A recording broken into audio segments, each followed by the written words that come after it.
സംസ്ഥാനത്തിന് ആശങ്കയുടെ മണിക്കൂറുകൾ. സംസ്ഥാനത്ത് ഉഷ്ണതരംഗത്തിന് സമാനമായ സാഹചര്യമെന്നുള്ള മുന്നറിയിപ്പ്. തുടർച്ചയായ 10ാം മാസവും റെക്കോർഡ് താപനില. മാർച്ചിൽ കര മാത്രമല്ല കടലും പൊള്ളിയിരിക്കുകയാണ് ആശങ്കയിൽ ഗവേഷകർ. മെയ് പകുതി വരെ കൊടും ചൂട് തുടരും. അതിനുശേഷമായിരിക്കും കൂടുതൽ വേനൽ മഴയെന്നാണ് റിപ്പോർട്ട്. സംസ്ഥാനത്ത് ഉഷ്ണതരംഗത്തിന് സമാനമായ സാഹചര്യമെന്ന മുന്നറിയിപ്പ്. പാലക്കാട് ജില്ലയിൽ താപനില 41 ഡിഗ്രി സെൽഷ്യസും കൊല്ലത്ത് താപനില 40 ഡിഗ്രി സെൽഷ്യസും കടക്കുമെന്നാണ് മുന്നറിയിപ്പ്. ഇടുക്കി, വയനാട് ഒഴികെയുള്ള 12 ജില്ലകളിൽ ദുരന്ത നിവാരണ അതോറിറ്റി ഏപ്രിൽ 13 വരെ യെല്ലോ അലർട്ട് പ്രഖ്യാപിച്ചു. പകൽ 11 മുതൽ ഉച്ചയ്ക്ക് 3 വരെ സൂര്യപ്രകാശം ഏൽക്കുന്നത് ഒഴിവാക്കണം. സൂര്യാഘാത ഭീഷണി നിലനിൽക്കുന്നതിനാൽ ജാഗ്രതാ മുന്നറിയിപ്പുകൾ പാലിക്കണമെന്നും ദുരന്ത നിവാരണ അതോറിറ്റിയും ആരോഗ്യ വകുപ്പും നിർദ്ദേശം നൽകിയിട്ടുണ്ട്. തുടർച്ചയായി 10ാം മാസവും റെക്കോർഡ് താപനിലയാണ് കേരളത്തിൽ. താപനില രേഖപ്പെടുത്താൻ തുടങ്ങിയതിനു ശേഷമുള്ള ചൂടേറിയ മാസമെന്ന റെക്കോർഡുമായി മാർച്ച്. തുടർച്ചയായി 10ാം മാസമാണ് അന്തരീക്ഷ താപനിലയും സമുദ്രോപരിതല താപനിലയും റെക്കോർഡ് അളവിലേക്ക് ഉയർന്നത്.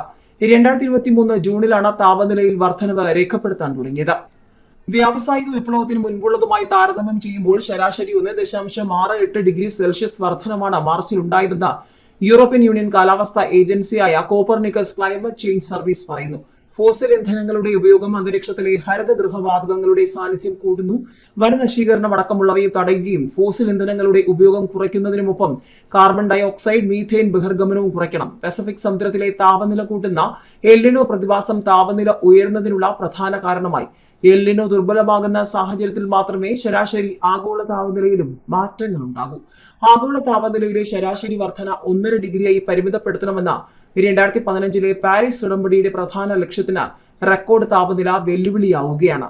ഏതായാലും ലോകത്ത് മാത്രമല്ല ഇന്ത്യയിലും പ്രത്യേകിച്ച് കേരളത്തിലും ആശങ്ക കൂടുകയാണ്. സംസ്ഥാനത്തെ ചുട്ടുപൊള്ളിക്കുന്ന കൊടും ചൂട് മെയ് പകുതി വരെ തുടരുമെന്നാണ് കാലാവസ്ഥാ വിദഗ്ധർ പറയുന്നത്. അതിനുശേഷം വേനൽ മഴ കൂടുതൽ സജീവമാകും. അതോടെ താപനില കുറയും. കഴിഞ്ഞ വർഷങ്ങളെക്കാൾ ഇത്തവണ കൂടുതൽ ജില്ലകളിലേക്ക് ചൂട് വ്യാപിച്ചിട്ടുണ്ട്. പാലക്കാട്ടും പുനലൂരും ചൂട് 42 ഡിഗ്രി വരെ വർദ്ധിച്ചേക്കാം.